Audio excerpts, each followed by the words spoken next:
Morning, I'm Rob Chambers. I'm here at Connected Britain, and with me is Mikael Sandberg, Chairman of VX Fibre. Morning, Michael. Good morning, Rob. So we've got a couple of questions for you this morning. You've been working with us for a couple of years now to create the Local Authority Forum event. Tell us briefly why local authorities are so important to you.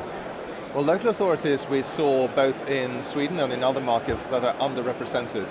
They play an important role in the rollout of fibre. In Sweden, the majority of fibre is owned and controlled by the local authorities. Here, it's very different. We think the local authority really needs to take a centre stage when it comes to delivering the benefits of fibre to their own communities.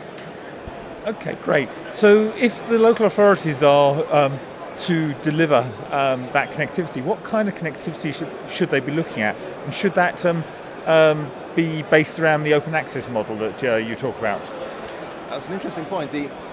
Because what we promote is the open access model, that means that the fibre itself can be promoted by the city to everywhere because it's open to all service providers. They're not promoting a single service provider. And the open access, it has been proven, increases the take-up. And take-up is so important in these days when financing is tough for the number of operators that are out there. So open access brings promotion to the whole city, everyone's included, and it brings in additional take-up through the multiple service providers who are then able to use that open access fibre network. Okay, so that's interesting. Now, you've mentioned investment. I think you were talking about investment in a slightly different shape, but one of the things we're hearing a lot about at the moment is the cost of living crisis. Yes. With this sort of time, what impact's that going to have on the digital divide that we hear so much about? That's a really good question. Digital divide and the cost of living crisis go sort of hand in hand. Affordability is often mentioned as a key stopper of take-up of broadband, but it's much broader than that.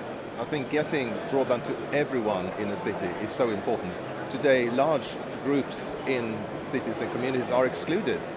But people think they can't afford it and therefore they don't even deploy to them. Our experience is that these groups are often the ones that benefit the most from broadband and should be included. So affordability is still an issue, but within those constraints, build to everyone in the cities, include everyone to avoid that digital divide, hugely important. Okay. And then just taking this off in a slightly different direction, yesterday you were sitting on a panel talking about investment in the market.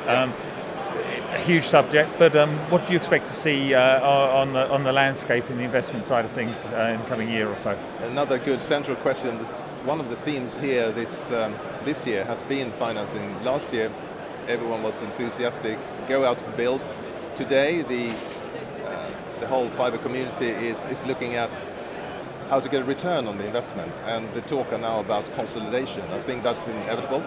In the next 12 months, I think we'll see the first signs of consolidation in our industry, and that will happen first in the service provider segment, I think, and later also in the infrastructure side. But 100 fibre builders in the UK is ripe for consolidation.